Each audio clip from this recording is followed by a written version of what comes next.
ನಮಸ್ಕಾರ, ನೀವು ನೋಡ್ತಾ ಇದ್ದೀರಾ ಗರ್ಜನೆ ನ್ಯೂಸ್. ನಾನು ಮಹೇಶ್ ಬಿಕೆ. ಇಂದು ನಾವು ಚರ್ಚಿಸುವಂತಹ ವಿಷಯ ನೆಲಮಂಗಲ ವಿಧಾನಸಭಾ ಕ್ಷೇತ್ರದ ರಾಜಕೀಯ ಭವಿಷ್ಯ ಮತ್ತು ಶಾಸಕ ಎನ್ ಶ್ರೀನಿವಾಸಯ್ಯನವರ ಮುಂದಿನ ನಡೆ.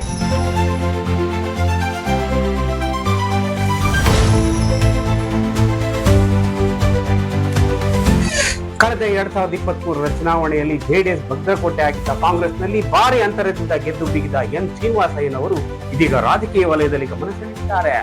1987ರಲ್ಲಿ ಜನಿಸಿದ ಯುವ ನಾಯಕ ತಮ್ಮ ಶೈಕ್ಷಣಿಕ ಹಿನ್ನೆಲೆ ಮತ್ತು ಕ್ರಿಯಾಶೀಲ ಕಾರ್ಯವೈಖರಿಯಿಂದ ಕಾಂಗ್ರೆಸ್ ಪಕ್ಷದ ವರಿಷ್ಠರ ಕಣ್ಣಿಗೆ ಬಿದ್ದಿದ್ದಾರೆ. ಇತ್ತೀಚಿನ ದಿವಸಗಳಲ್ಲಿ ರಾಹುಲ್ ಗಾಂಧಿ ಅವರ ಯುವಕರಿಗೆ ಮಣೆ ಎಂಬ ಸಿದ್ಧಾಂತಕ್ಕೆ ಪೂರಕವಾಗಿ ಡಿಕೆ ಶಿವಕುಮಾರ್ ಅವರು ರಾಜ್ಯದ ಪಕ್ಷ ಸಂಘಟನೆಗೆ ಹೊಸ ರೂಪ ನೀಡುತ್ತಿದ್ದಾರೆ. ಜೆಡಿಎಸ್ ಪ್ರಭಾವಗಳಿರುವ ಕ್ಷೇತ್ರಗಳಲ್ಲಿ ಕಾಂಗ್ರೆಸ್ ನೆಲೆಯನ್ನು ಗಟ್ಟಿಗೊಳಿಸಲು ಆಯಾ ಕ್ಷೇತ್ರದ ಪ್ರಭಾವಿ ಶಾಸಕರಿಗೆ ಹೆಚ್ಚಿನ ಅಧಿಕಾರ ನೀಡುವ ಚಿಂತನೆ ಈಗಾಗಲೇ ಕಾಂಗ್ರೆಸ್ ವಲಯದಲ್ಲಿ ಜೋರಾಗಿದೆ.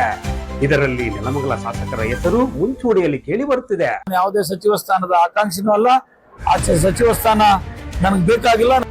ಕೆಲವು ಮೂಲಗಳ ಪ್ರಕಾರ ಪಕ್ಷ ಸಂಘಟನೆಯಲ್ಲಿ ಮುಂಚೂಣಿಯಲ್ಲಿರುವ ಶ್ರೀನಿವಾಸಯ್ಯನವರಿಗೆ ರಾಜ್ಯ ಸಂಪುಟದಲ್ಲಿ ಸ್ಥಾನ ಸಿಗಬಹುದು ಅಥವಾ ಪ್ರಮುಖ ನಿಗಮ ಮಂಡಳಿಯ ಅಧ್ಯಕ್ಷ ಸ್ಥಾನ ನೀಡುವ ಅಕ್ಕಪಕ್ಕದ ಕ್ಷೇತ್ರಗಳ ಗೆಲುವಿಗೆ ಜವಾಬ್ದಾರಿಯನ್ನು ಹೊರಿಸಬಹುದು ಎಂಬ ಮಾತುಗಳು ಕೇಳಿಬರುತ್ತಿದೆ.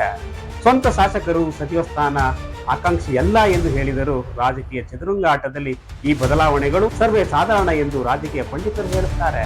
ನಮ್ಮ ವಾಹಿನಿಯ ವಿಶ್ಲೇಷಣೆ ಪ್ರಕಾರ ಶ್ರೀನಿವಾಸಯ್ಯನವರು ಡಿಕೆ ಶಿವಕುಮಾರ್ ಅವರ ಆಪ್ತ ವಲಯದಲ್ಲಿ ಗುರುತಿಸಿಕೊಂಡಿರುವುದು ಮತ್ತು ಪಕ್ಷದ ಸಂಘಟನೆಯಲ್ಲಿ ತೊಡಗಿಸಿಕೊಂಡಿರುವುದು ಅವರಿಗೆ ಮುಂದಿನ ದಿನಗಳಲ್ಲಿ ಉನ್ನತ ಸ್ಥಾನ ಸಿಗುವುದು ಸಾಧ್ಯತೆ ಹೆಚ್ಚಾಗಿದೆ. ಆದರೆ ಇದು ಕೇವಲ ವೈಯಕ್ತಿಕ ಗೌರವವಲ್ಲ, ಬದಲಾಗಿ ಮುಂಬರುವ ಚುನಾವಣೆಯ ದೃಷ್ಟಿಯಿಂದ ಕಾಂಗ್ರೆಸ್ ಪಕ್ಷದ ತಂತ್ರಗಾರಿಕೆಯ ಒಂದು ಭಾಗ ಆಗಲಿದೆ.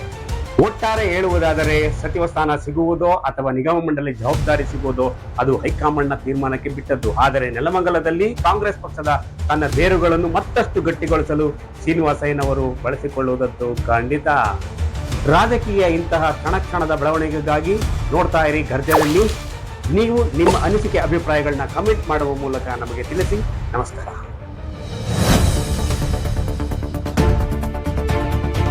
ಗರ್ಜನೆ ನ್ಯೂಸ್, ಕನ್ನಡಿಗರ ಧ್ವನಿ.